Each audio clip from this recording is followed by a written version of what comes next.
How are you going to get your users to stick around, make them keep engaging? Copyright shouldn't be a thing anymore. And if you keep asking questions over and over and over, you can build up a whole SQL database of things that it knows that you don't know necessarily because it's been trained on the internet. My name is Henk, and my name is Alexander, and you are listening to Two Guys in a Random Forest. This is the podcast where data gets fun and monetization makes sense. We will analyze, explore, debate, and sometimes get lost in the trees. Let's get into it. Hello everyone, welcome to Two Guys in a Random Forest. I'm with Henk van Zyl, my co-founder. SP van der Merwe, we still do not know why he's here. It's episode 2 already. We're here to talk about data and the intersection of life, interesting facts about data in our daily lives, and generally just banter a bit around data and data monetization and all the nice things about data. So, Henk, Hello. Tell us, how's it going? It's going pretty well. Yeah. I am dressed exactly the same as episode 1. How could that possibly be? I'm just going to do that every single episode. You need to keep this shit. Yeah, be like Mark Zuckerberg, just way poorer. There's a factor of 10,000, 100,000% poorer. As an order of magnitude, how much poorer am I than Mark Zuckerberg? I don't know, I just threw a number that I would say my bet would be at least 100,000. Yeah, 100%. 100,000%, sorry. So guys, do you know anything about Honda specifically? I'm talking about the car manufacturer. So the one thing I know about Honda, I might be reminded of several more, but they actually make crazy, very good, high quality lawnmowers. Honda. What? Really? No. I mean, it's freaking expensive. I wanted to have one and it was like 30,000 Rand. And But for a Honda, that's cheap. Wow. I mean, if we're touching on data monetization for a second, so an interesting story. Honda, I can't remember which year it is, but they basically had a deal with Verisk to sell their consumer data. And so the consumer data went back 6 years for only $1 million. Now, obviously, I think in today's world, that seems like crazy low. But I think that equates to 10 Rand per person in their sort of cohort. It feels to me like a very low number for like consumer behavior, basically, right? Because you can sell that to car insurers. You can sell it to, authorities, I guess. It depends. Is it like where did they buy the car, or is it a lot more data than that? Like, what are they getting? Is it internet-connected cars? That is a good question. It is. It's internet-connected cars. Yeah, so it's the actual like behavior, like driving braking, behavior and everything. Accelerating, That's crazy. where you're going, where you're parking. Yeah, that is crazy. I see we have a note about consent, but it does feel like Toyota. I'm driving a Toyota. Toyota must also have that of me, right? If it's an internet, I think it's more modern cars. I don't think it's all cars. I think it's cars that are able to connect to the internet. Right. So I don't think it's as big a thing in South Africa, but definitely in America where this deal happened, that's starting to become, Teslas basically have got cameras inside that's always recording. They can get updated overnight, right? So this is definitely a future we're moving more in towards. And for insurance, it's one thing, I guess, because they use that to calculate premiums to figure out, okay, can we make these premiums cheaper for people that are driving really well? Which is, consent would still be nice, but at least that's something. We've got all this consumer data now as Honda. Should we be selling it to advertisers? Should we tell people, like Espia just drove to a lawnmower shop to get himself a Honda, and we can see that he shopped there, so maybe you should be pitching him. I don't know. Yeah, you can definitely sell that data to advertisers. They would pay a lot of money for that. Yeah, no, it's crazy. For sure. And I think, coming back to where it is right now, I know my 2018 Peugeot, I could go to the app and see where it is. Really? So I think it's been here. I don't think it has such sophisticated stuff, but at least on the level of literally like location and where did I last do that and that. Wow. It has an idea of it at that stage already. And when I was driving in America, I think you do have lower models of cars, but it doesn't feel like anyone drives them. It feels like most people get all the high-end bells and whistles, everything included, which will definitely come with more electronics, more tracking, more consumer behavior and everything like that. Which is like crazy for me to think. Just, I mean, if you talk about Discovery, right, they had that program that they launched about driving behavior. Yes. But that was in 2018, but they were like really ahead of the game in terms of that. South Africa has so many companies that's like crazy ahead of the game in terms of that. There's a lot of things like that. South Africa is a lot more influential than we think, in good and bad ways, obviously. Yeah, good and bad. Yeah, true. Recently, I read that there is a small minority in Sweden that wanted to award South Africa, the whole country, a Nobel Peace Prize. And the reason that we were nominated were for all the obvious things, like apartheid, ending apartheid, specifically not for apartheid, and also demolishing voluntarily the nuclear armaments that we had. The Palestine trial recently, That's interesting. Yeah, wow. Obviously, we didn't get it. I mean, it's passed now, but it's interesting that we were nominated. Yeah, that is. It's just more influential than you think, South Africa, on the world stage. It feels so far from everything. My Ford Figo hopefully is not, I don't think it's internet connected. Probably not. It's I don't even have 2015, electric right? windows. Yeah, that's the litmus test. Yes. For this. Electric windows. I think we can move on to the main topic, which is basically data monetization. And we can sort of have a little argument about what is ethical and situations where you are the product is beneficial or not. And also, really importantly, I want to say, sticky users is disgusting. I agree. Sticky users, disgusting term. What do you mean with stickiness? Just sort of those of us who don't understand it as well. So how can you use data, alternative data possibly, to help make people more sticky, I guess, is the question. So basically, just how are you going to get your users to stick around on your product, make them keep engaging, make them keep what they want and giving you more what you want. But I'm very much aware of what data I'm giving away to the world. I don't think I'm very privacy focused, but the cynical part about this, the only reason I'm not is that I know it's too late for me. If I'm looking at my children, I'm very protective about the data I put out my children right now. So because I think they still, depending on how the future looks, maybe I can still sort of wangle for them to have a bit of a chance around that. But I think there are situations, especially in Africa, where access just to things is so low that there are very much legitimate market situations where you want to give stuff to people for free, and unfortunately the implication there is the data is going to be the bottom line. Yes. How do you support it financially to give something away for free, right? Facebook, I think, is the main front runner with us also, where we are the product that you said earlier. Yes, 100%. And I think Facebook's also one of those things you can look at it now and go, well, that's just how this works, right? You can't just have something for free, but now when you look back at it, everyone's like, it's not a good thing to give your data to Facebook, right? So I think it's difficult. But so we are working with a client right now. They have a product, but that's very low cost, but they have done some research, and even that low cost is not going to work in more other parts of Africa. Or more rural parts. More rural parts of Africa. So now you have to figure out. You are going to, unfortunately, have to sell the data. You're going to have to sell. I don't even think it is unfortunate, right?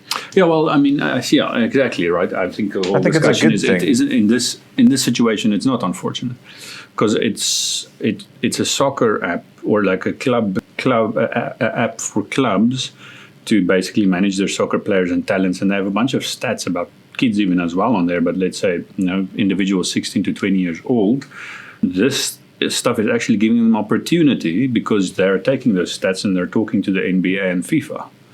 So the data can be in that way ethical, even though it's a bit iffy. Disgusting, sticky users, but I think it can be for good in that situation. Yeah, definitely. I think it's like I agree with you, and it's too late for us. And I think people that are clutching their pearls, not having privacy, it's fair. But I also think they're very naive about how the world works, right? So even credit bureaus, FICO scorecards, which have been a thing from like the 1950s, they went through your bank transactions. That's how much more private can you be than the things that you purchase, right? And that's been around forever. And credit bureaus essentially have a free reign to get as much data about you as they want, because people say, I consent whenever they do a credit check or whenever they need to loan money. And it's been around for a long time, and a lot of people can talk about predatory lending and how it's a bad thing, and I agree 100%. But for me, credit has been transformative for me to get a house. I would never, ever be able to. Getting my first car to be able to work. It would be cool to live in a society where you never needed stuff like that, but you've got to be realistic. Like the future me is the one paying for the things that I can use right now. Like you said earlier, I guess we need to be careful about what we say because we work in this space and it's exciting. But I think the future, if I could envision the perfect future around this topic, is like you can tell a person, listen, when you click this box, TransUnion, is valuing your data at 110 Rand, whatever. Like that's the amount you're giving away. It's not crazy, but at least give you a number of like, what are you actually giving away here, and how could you take ownership of that maybe? But then if we look into the Honda, I mean, that, as you said, it was low, but that would equate to 10 Rand. If someone asks me, can I give you 10 Rand for 6 years worth of driving data? No. And what am I going to do with 10 Rand? But for the person that owns the data, that maybe, I also think it is definitely unethical to just take things without asking. I mean, the whole artist thing, you talk a lot about this, scraping people's art, and that is a terrible way of doing and this the way sort of... Sam Altman said, listen, if USA wants to be China, copyright shouldn't be a thing anymore. That's not great. Which is a horrible thing to say. That's not great. Anyway, for multiple reasons, I think that's such a silly thing to say. But yeah, so that's data monetization going to one person. And is it going to society in a way? I mean, there are arguments to be made here. But for a thing like this, where we could be opening up sort of a highway for money into Africa to help push kids, because there's so much data that talks about how good sport is for, especially teenage boys. Yeah, sure. After school activity. It's really important. And I think that's a good story, and maybe where we can end off is that like that's not even a for good initiative, right? But it can still do a lot of good, and it's just data monetization, which I think people don't give capitalism enough credit these days in the discourse. That's true. I didn't think about it that way, and it's actually really a cool way to think about how you make it accessible to people and they get the data, which is sort of payment, but you still give them a service which they wouldn't normally be able to afford. YouTube is free. The ads are now terrible, obviously. But it's still free. It's still to a point where people can enjoy this platform. If you just look at the budget number, what it costs YouTube to run that. Yeah, 100%. So you don't like Petrus showing you his oddball card collection shop advertisement on YouTube? That ad I would watch 10 times. If Petrus showing me his oddball cards. I get this really weird, I think it's because I stay a little bit out of Cape Town and I get these really free. Fringe marketing. There was another movie that was selling these skins from his Fiesta. Animal skins. Animal skins, yeah. For some reason, it was because usually you hear it's always Google advertisements, click up advertisements, blah, blah, and then suddenly this woman just comes on. And then I'm enamored, dude. I watched the whole 2-minute thing. I think we can move on to Journal Corner. Great. Woo! Journal Corner! Journal Corner! Yay! Yeah, so today's Journal Corner, I think Henk is going to take us through some of the stats in his life. Yes. So very important and interesting life. Yes. You've recently started gymming again? Very recently, October, right? So it is right now October for the listeners that don't know. I don't know when this episode will go out, but as we're shooting, it's October. And for the month of October, I've been tracking religiously what I've been lifting and what I've not been lifting. I'm always surprised by how much it is at the end of an exercise routine, right? And then I thought, well, if I could put all of the weights that I lifted throughout the whole month, if I could do it all at once, how powerful would I be? From a power scale, I don't know if you know about the power scaling communities on the internet. you don't have to tell us. No. It's essentially where they look at a fictional character and they try and figure out like how powerful this being is, right? So like Superman can beat 20 Wolverines or whatever, where they try and quantify tiger versus lion, all these kinds of things, right? So I did the same with me. I tried to power scale. And essentially, I am about as strong as Spider-Man. So You mean if you could exert it immediately? Yeah. if I could do everything all at once. So mine was 40 tons for October, which is, I know, very impressive. And if we put that to like peak Spider-Man, I think the most that we've seen him lift is 40 tons all at once, obviously. And putting that to someone like The Thing, and often lift something like 85 tons. She-Hulk, 75 tons, also pretty strong. So, and then we've got all kinds of different ones on here, like Captain America. It's crazy how much weaker She-Hulk is than the Hulk. It is, because I've got the strongest one on here. I've got his Hulk star. I have no idea what that is. Hulk, yeah. You know, Yeah, he's like he sort of is amplified with more radiation, and he goes like he evolves into the next Hulk. okay. Yeah, it's very weird. Yeah, there's a episode in season 3 of Marvel, What If, where he sort of gets gamma bombed and he turns into this Godzilla thing. Because this says he can lift 2 octillion tons. I don't even know like how to quantify that in my brain. Yeah, Must be like literally Is that a star? Is he lifting a galaxy? What's he doing? I don't know. I think it's really impressive that I'm as strong as Spider-Man. That's what That's all right. That's the factually. key takeaway. You have the data. I'm 4 times as strong as Winter Soldier.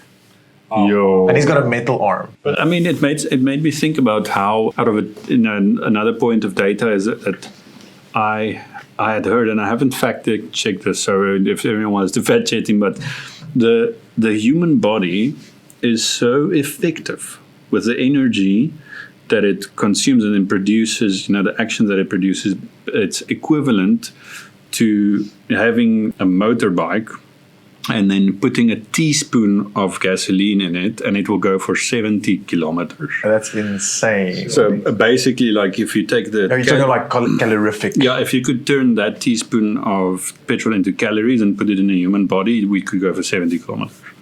That just shows me how inefficient food is. We should be eating teaspoons. Of like gasoline. How much do I have to eat? That's you, That's General it. Corner. That's it. Amazing. But if anyone Love else wants to tell us what interesting things they're tracking in their lives, please do. Oh yeah, start tracking something. Yeah, like something. Maybe you're stronger than even me. Send us anything interesting that you might tracking, or anybody that you know is tracking something interesting. Strava even is very interesting around movement. You can send that to podcasts@symbyte.tech, and then we'll take a look at it. Yes. How much Uber Eats? That's also an interesting one I want to see. Like, what is the general Uber Eats? Checker 60. Like, what's the spend of those things? Yeah, I would like to see from a marketing perspective, like the data on, for instance, those little toys. minis. Yeah, like how much, obviously that costs money to make, so how much of that comes back, with increased sales and that kind of more shopping data. I think it's time for topic for today, and for today it's prototype. So this is a semi-regular segment that we'll bring up every now and then, things we're building for fun. The thing that I got interested in over the last couple of weeks was LLM deflation. What that means essentially is there's data in LLMs that the LLMs were trained on. They're using a bunch of data. And if you ask the right prompts, you can get the LLM to essentially give you answers. And if you keep asking questions over and over and over, you can build up a whole SQL database of things that it knows that you don't know necessarily, because it's been trained on the internet. Obviously, you have to watch out for hallucinations, so it's easy to verify. You have to make sure it's verifiable, stuff like this. No. But how I put it into principle is some of the musicians that I like, I've got a very broad range of music that I like, and I wanted to deflate the influences to kind of see, like, does it come together at a certain point in time? I was thinking it'll come back to like everyone likes Beatles at some point. But when I put in a broad range of musicians, so from post-punk like Idols, or if I go to some of the jazz musicians I like, if I take some of the hip-hop samples that I like, all of these things together, and I ask them, who influenced you? And then I keep going that recursively back into time to see like where do they all kind of come together. I thought I would have to go a couple of 100 years, but it essentially took me like 50 years to come back to Miles Davis. So I put in Radiohead, I put in Idols, I put in a bunch of different musicians, and they all either directly say Miles Davis was an influence of mine, or their influence was influenced by Miles Davis. So that you very quickly create this like, it's essentially a network. All roads lead to Miles Davis. Exactly. All roads lead to Miles Davis. And I just thought that is very interesting, because I actually I can't remember what music he makes, but like it's really, I would have like Beatles. I would have thought Beatles. Big, excellent guess. That's another big one on here. Pink Floyd, relatively common amongst the This would be really interesting if you like go into specific artists like oil painters or sculptors. Or also very interesting. Also, I know there's a graph like this based on galleries. So if you wanna see how is the fastest way for you to become a successful artist, if you have gallery exhibitions, there's a network like this of galleries that you need to be in, about 12 or 13. Then you will, if through that you can get famous, or you can get to the top galleries in the world. 12. Yeah, but you need the right 12, because it's like the first one will open a gate to the next one, and that one, and that one, and that one. And if you do play your cards right, you'll end up in a very, very, very high-ranking galleries. How many are you in right now? 0. Not even online. So I do wonder then, is it more expensive, or what's cheaper, to sort of do this LM deflation on a very automated way to get a big data set, or to just buy the data set straight up? Buying the data. But if you could run something locally, I don't know, like obviously a lot of this is behind a paywall. I don't know if you guys can remember this from the beginning days of programming and scraping. Everything was available kind of to everyone. But then once people cottoned on to, this is actually super valuable, people obviously started blocking. Scraping is much harder to do now. Open APIs are much more closed off. Data is not really as available as it used to be. It's not open AI, it's closed AI. Yeah, exactly. And what I think is going to end up happening, I think a lot of people are probably already doing it, taking something like DeepSeek local and trying not to make it hallucinate. That's going to be the hard part, but deflating a bunch of the knowledge that it's been trained on. I mean, technically in there's probably some very big secrets that only are some hidden corner of Reddit. A lot of mechanics, like my one friend's dad, one day is going to move down to my town and I want to train me to do mechanic work. And I've already talked to him about it.